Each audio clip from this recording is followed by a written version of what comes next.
David Acosta Peña, que nos imparte la ponencia titulada Factores socioeconómicos de la inseguridad. Recibámoslo con un fuerte aplauso.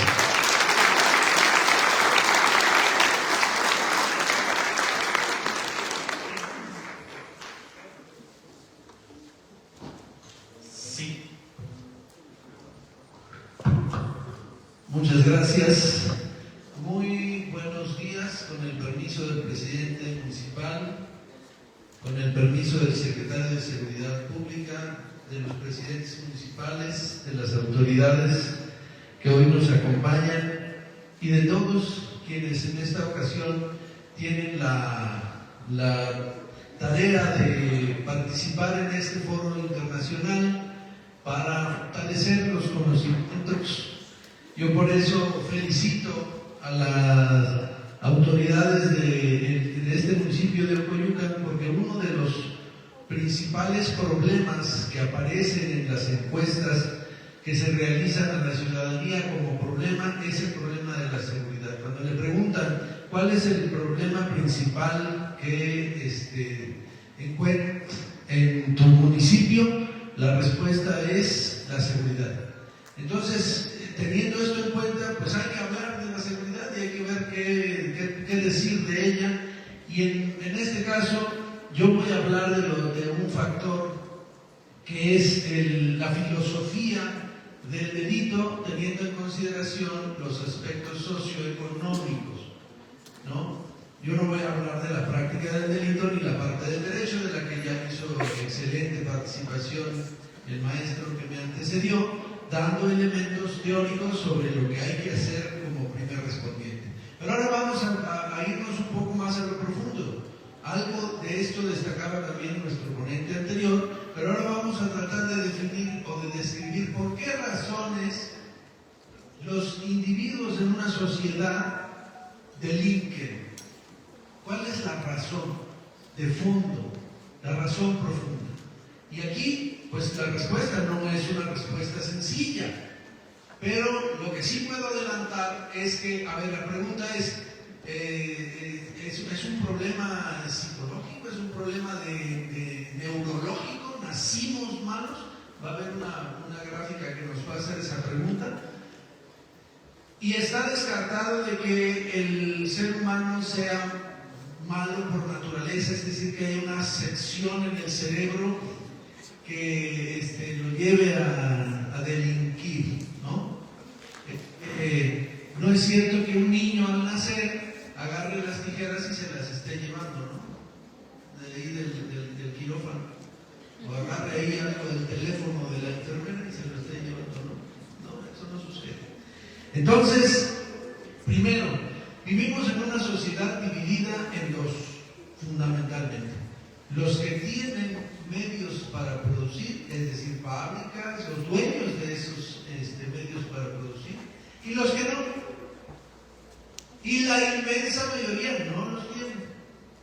Y los pocos que lo tienen son propietarios de esos medios para producir, de las fábricas, etc. Entonces, ¿qué le queda en la sociedad a los que no tienen medios para producir? Es decir, que no pueden ser empresarios o dueños de fábricas. ¿Qué les queda? Pues trabajar, ¿no? Eso es lo que les queda. ¿En dónde? En las fábricas o en instituciones públicas o privadas que no produzcan riqueza a través de las fábricas. Pero eso es lo que les queda, no hay de otra. El que quiere emprender un negocio, pues a veces lo emprende, pero al año el 90% del emprendedurismo, ¡pum!, se muere. Entonces, nomás hay de dos sopas: ser propietario de un negocio o no. Y el que no lo es, entonces trabaja. ¿Y cuál es su fuente de ingreso? Su fuente de ingreso es su salario. Y ya nomás de entrada, la pregunta, lo decía el secretario, ¿los salarios son buenos en general? En México en particular, la respuesta nos lo dice la misma realidad. Entonces ya empezamos a ver qué es lo que hay de por medio. Entonces, la siguiente, por favor, déjenme ver si a lo mejor me hace falta aprenderlo. Creo que sí. Ahí está. ¿Cuál es el ideal social? ¿Qué es lo que uno quiere en esta vida? ¿Qué pretende? ¿Qué es lo que le gustaría? ¿Esto no? ¿Sí o no? ¿Qué prefieres? ¿No? Así estar echándote sobre el dinero, así la lana, a tener la lana, ¿no? ¿Tú qué quieres ser cuando seas grande? No, pues yo quiero ser como este. Como Elon Musk, ¿no? O sea, yo quiero tener dinero, ¿no? Este señor es el primer 1000 millonario de la historia de la humanidad. El primer 1000 millonario, el que tiene 1000 millones de dólares, el primero que lo tuvo en el mundo. Elon Musk. ¿Y para qué quiere tanto dinero? Bueno, pero así está. Ahora, estos son los mexicanos más ricos del mundo. Slim, Larrea, Salinas, Beckman, Arambo Zavala, que fue la directora de la cervecería Modelo, del Valle, Beckman, Vigil, Hack, Bailleres. Entonces, si tú le preguntas a un joven o a una persona, ¿tú qué quieres? ¿Tú quieres ser? ¿Quieres ser como Carlos Slim? Sí. Y ya, ahora la pregunta filosófica, ¿puedes ser como Carlos Slim? No. Aunque quiera, lo deseable y lo posible. Entonces, a nosotros nos meten en la cabeza que tenemos que ser entes con dinero para consumir. Tenemos que ser consumidores.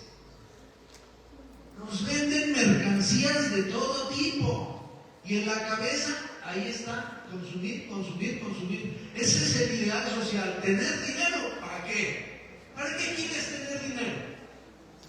Respóndeme. ¿Para comprar qué? Mercancías. ¿Qué mercancías? Las más necesarias y las necesarias. Y las innecesarias. Las del estómago y las de la cabeza. ¿No? Y entonces se vuelven un ente hiperconsumidor, superconsumidor, al grado de que tienes todo eso para comprar. Llégale. Nada más que hay un pequeño detalle. ¿Para cuánto te alcanza? Para los chicos. Uno de estos y ya. O sea, llegas con un carro así vamos, estamos adentro del súper, le echamos una lata, otra latita y unas sardinas y vamos. La contradicción que se da en este sistema que vivimos es un sistema productor de mercancías. Un sistema productor de mercancías que requiere de consumidores. Y los consumidores, para poder comprar esas mercancías, la única fuente de sus ingresos es su trabajo. De la inmensa mayoría de los mexicanos. Pero si sus ingresos son hiper reducidos y sus necesidades son muy grandes, empiezas a entrar en contradicción. Entonces, éntrale, consume. Ese es el ideal social. Ten dinero, aspira a más. Y te dice el sistema, échale ganas. Con que le eches ganas, te va a ir mejor. Tú no te preocupes, tú esfuérzate. Y te esfuerzas, y no más nada. Sigues exactamente igual que antes. Entonces, entras en contradicción, porque el sistema te invita a que consumas, te presentan modelos de vida.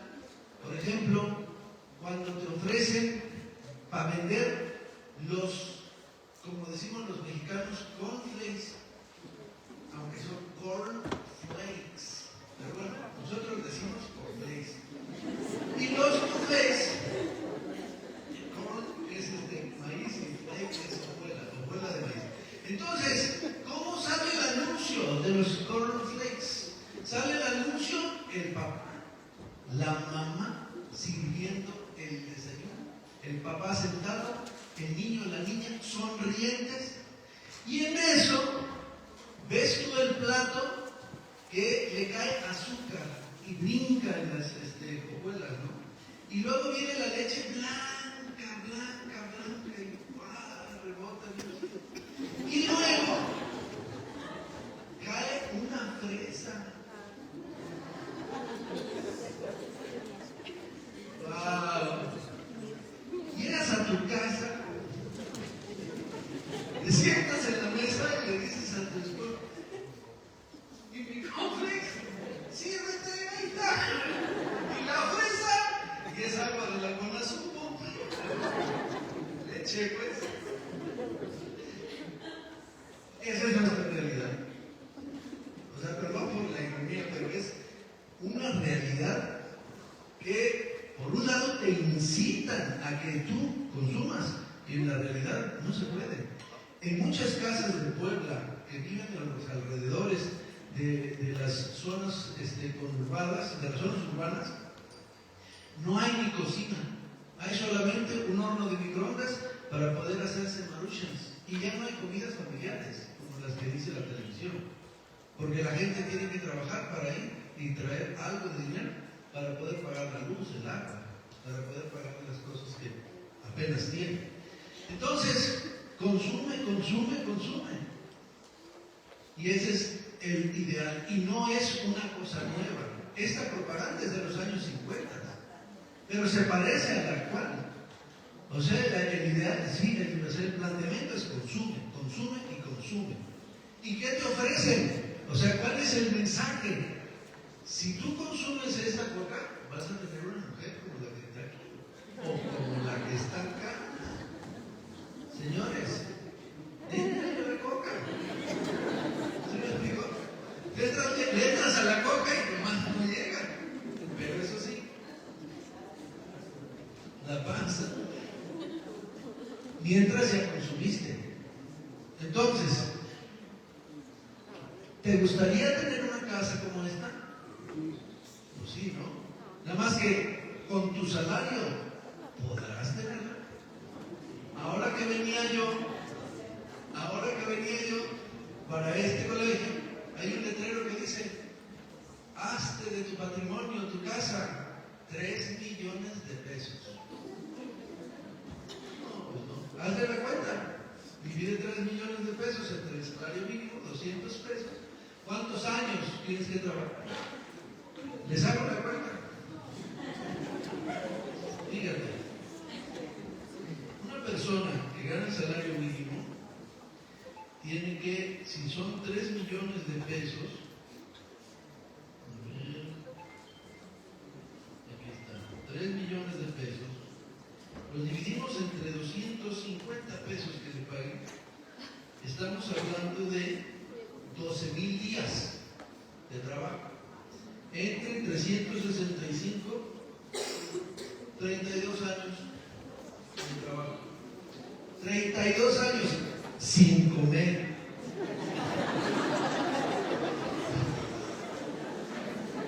¿Se lo saco comiendo? ¿Ya con eso no? ¿Se dan cuenta? Entonces, ahora, ahí va el contraste. Esto es lo que te dicen que tienes que ser y lo que te incitan. Y la realidad es esta. Este es México. Esta es una comunidad de nuestro país y así como es, hay millones de mexicanos que viven en estas condiciones. En pobreza extrema, cerca de 30 millones de mexicanos. En pobreza multidimensional, al menos una de las dimensiones de la pobreza, 90 millones de mexicanos. Y somos 130 millones. Esta señora vive en Metlatón, Guerrero. Esa es su casa, esa es su vida.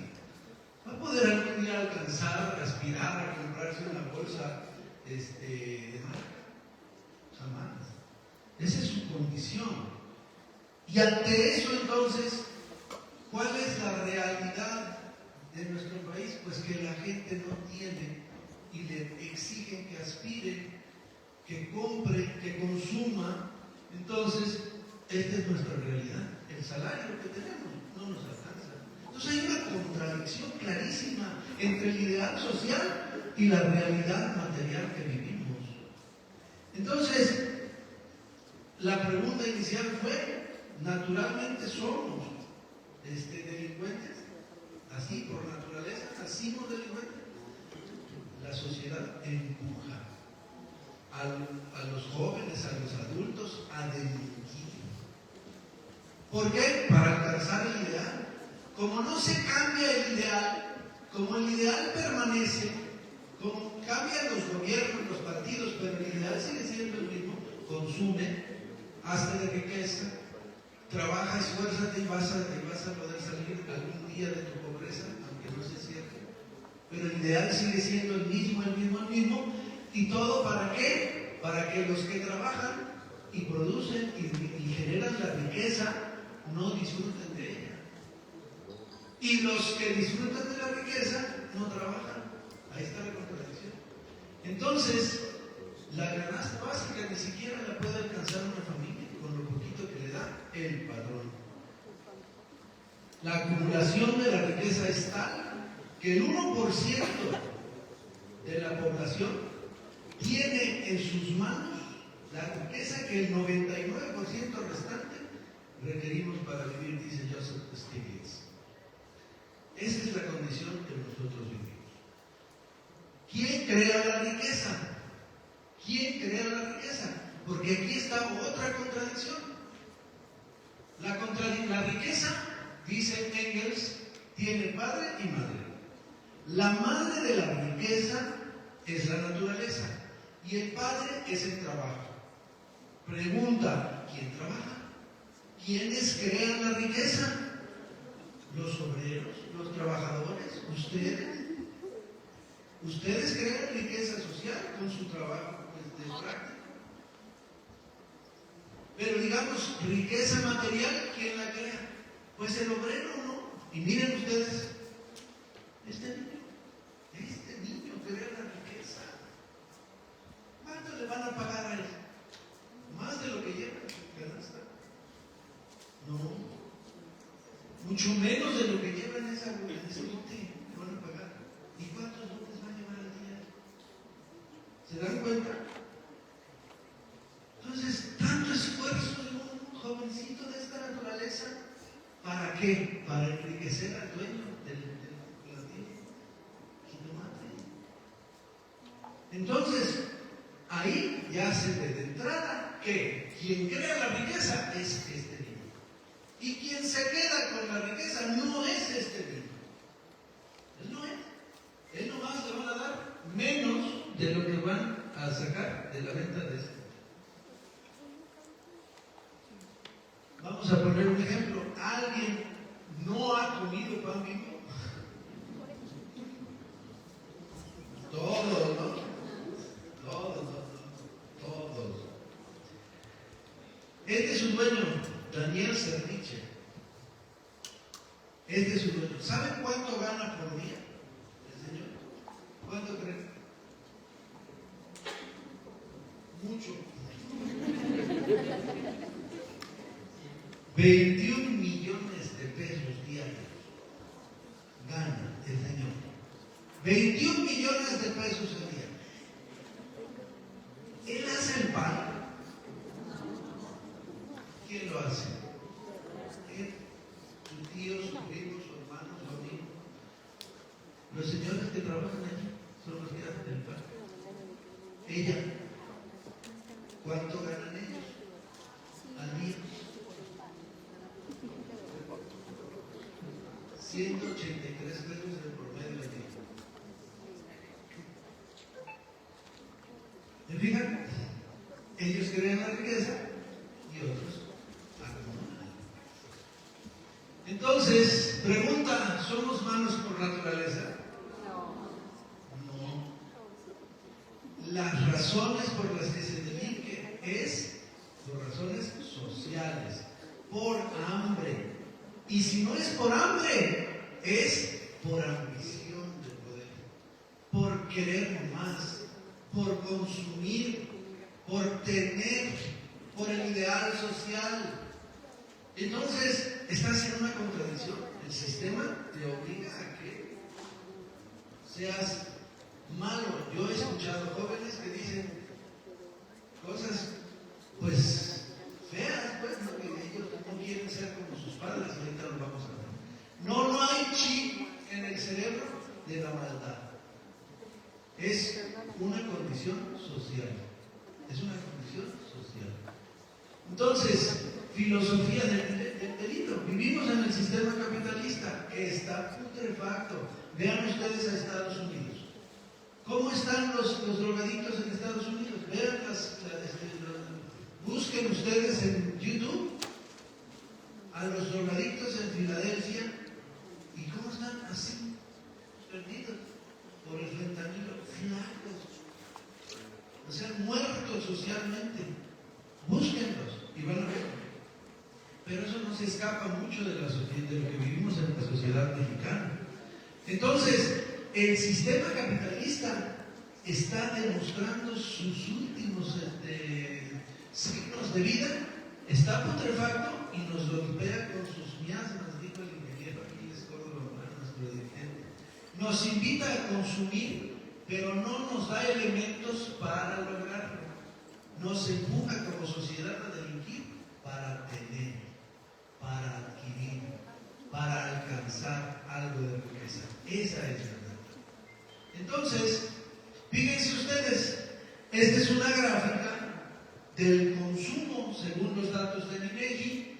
Y cierto, cuando vino el COVID, febrero de 2020, hay una caída significativa del consumo. Pero una vez que pasa, empieza a subir el consumo y sube los niveles de antes de la pandemia, por ahí del 22, del 23. Y ahora miren dónde estamos en el 25, por encima de los niveles prepandemia, muy por encima. O sea, ¿y cómo le hacemos entonces para consumir? ¿Cómo le hacemos para consumir si no nos alcanza el dinero? Pedimos prestado.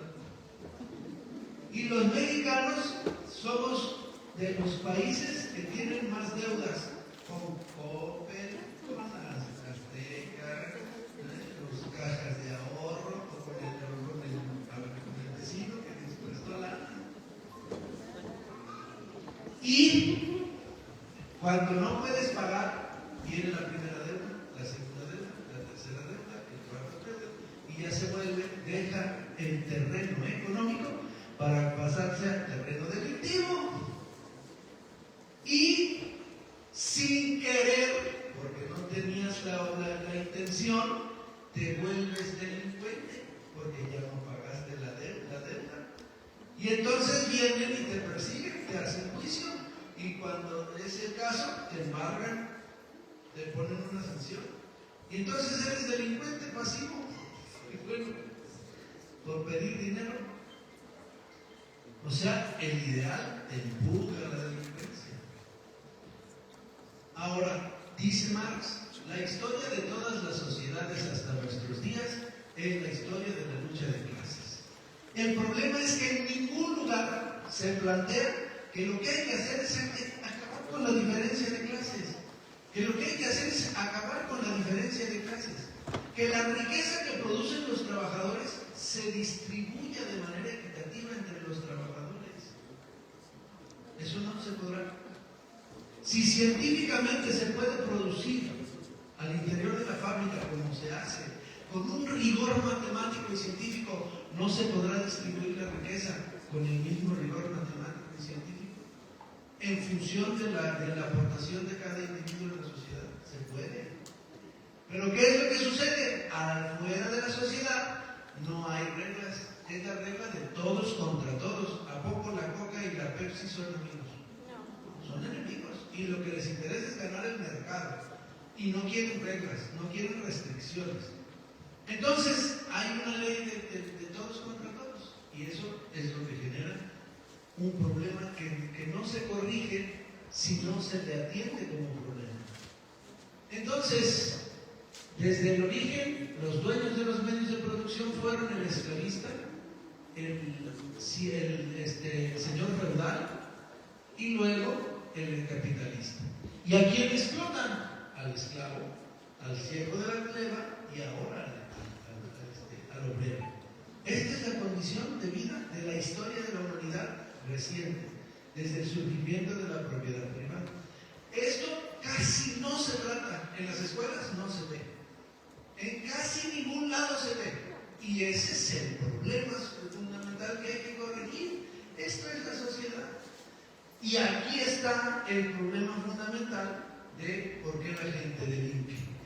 Otro ejemplo, nos dicen en economía, en la medida en la que seas más productivo, va a incrementar tu salario. Aquí está una gráfica donde la productividad laboral por hora en 2005 va creciendo. Si se fijan que es la línea sólida, arriba. La productividad, o sea, el obrero produce más riqueza y su salario, que es la línea en términos reales, es decir, en su capacidad de adquirir, no es lo mismo que si te suben el salario de 100 a 200 pesos, parece que te lo subieron y ya al doble, ¿no? Pero resulta que los precios subieron al triple, de manera que ahora puedes comprar menos con ese salario que antes. Ese es el salario real, la capacidad de adquirir. Y resulta que la capacidad de adquirir, en vez de subir, va para abajo. Va para abajo. Hoy, con el incremento de las gasolinas, van a subir los precios de los productos. Y si tu salario está aquí, en términos reales, va así. O sea, vas a poder adquirir menos. Eso es lo que está pasando. Entonces, menos ingresos, más trabajo, más acumulación de riqueza de los que más tienen y más pobreza de los que menos tienen. Conclusión, te van a empujar hacia el techo. Y este es un trabajador que está agotado del esfuerzo. Este es otro trabajador del metro. Miren su condición. ¿Va a poder adquirir lo mínimo necesario para poder vivir medianamente bien? La respuesta es no. Entonces, ¿qué nos hace delinquir? ¿O qué hace que la sociedad delinca? El ideal y la realidad económica. Entonces, un ejemplo sobre las personas, se hizo una encuesta a las personas que estaban en la cárcel y se les preguntó, se les hizo el análisis de cuál era su condición económica antes de entrar a la cárcel. Y miren el dato. Resulta que la población que entró a la cárcel tiene más o menos $20,000 en un año de ingresos, y la población de la misma edad que los que ingresaron a la cárcel es del doble, más de $40,000 al año. Entonces, en primer lugar, ahí está un dato que demuestra que efectivamente la cuestión económica sí es un factor que lleva a la gente a delinquir. Y ahí está el dato. Están en la cárcel y antes de ingresar a la cárcel sus ingresos eran de este tamaño. Más datos que demuestran eso. Concentración en el decil más bajo. Los hombres encarcelados tenían, antes de su ingreso, ingresos que representaban solo, antes de su ingreso a la cárcel, ingresos que representaban solo el 48% de la media nacional. En el caso de las mujeres, esta cifra es del 58%, ingresos que representaban solo el 58% de la media nacional. O sea, no llegaban al 100% de lo que tenían el promedio del país. Entonces, gente con menos ingresos.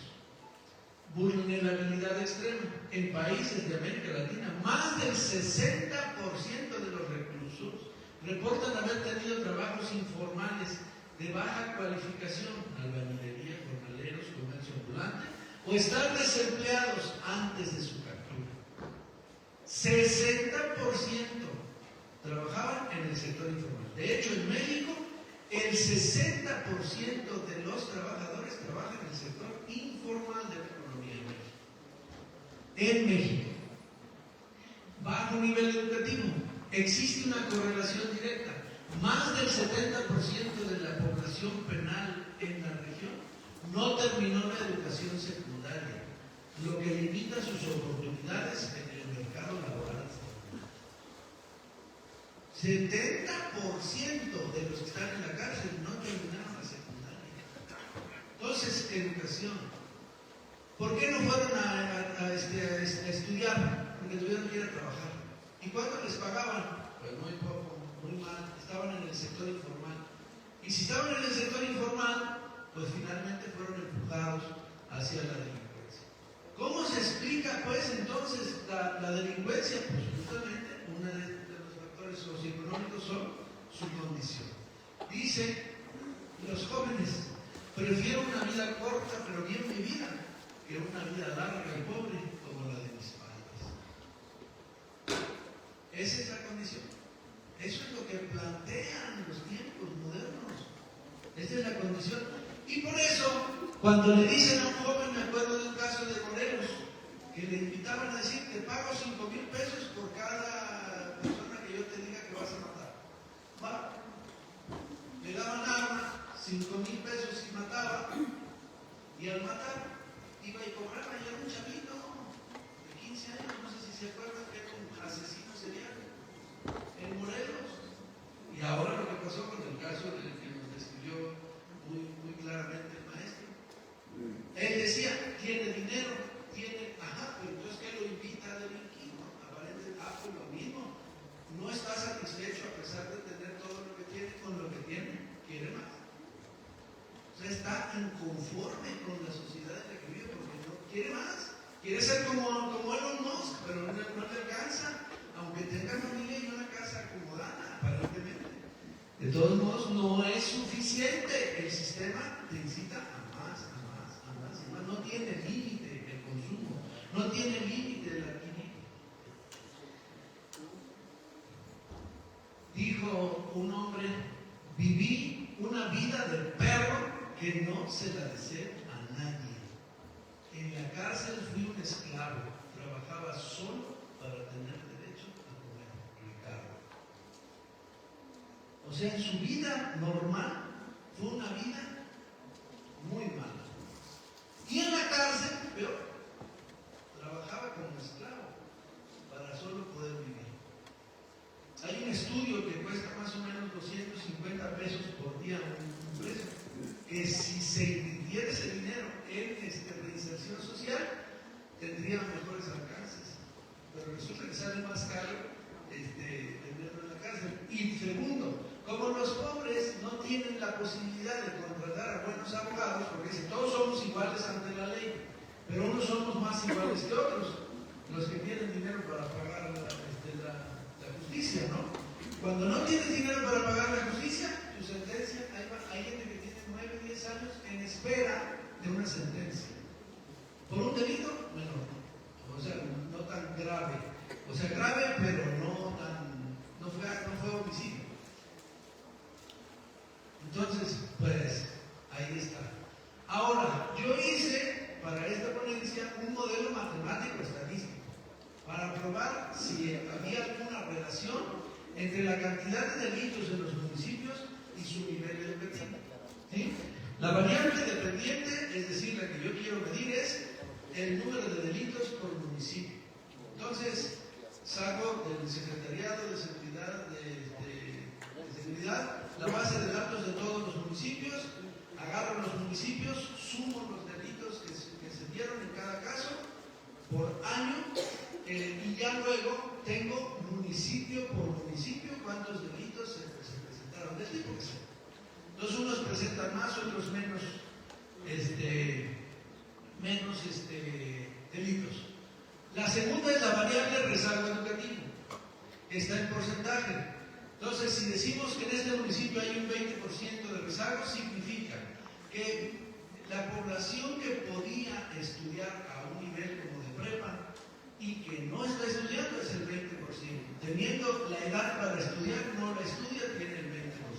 Entonces, nuestro modelo es, la variable es Y, que es esta, la variable X, que es la educación, un error estocástico, y este es el parámetro que quiero que me explique.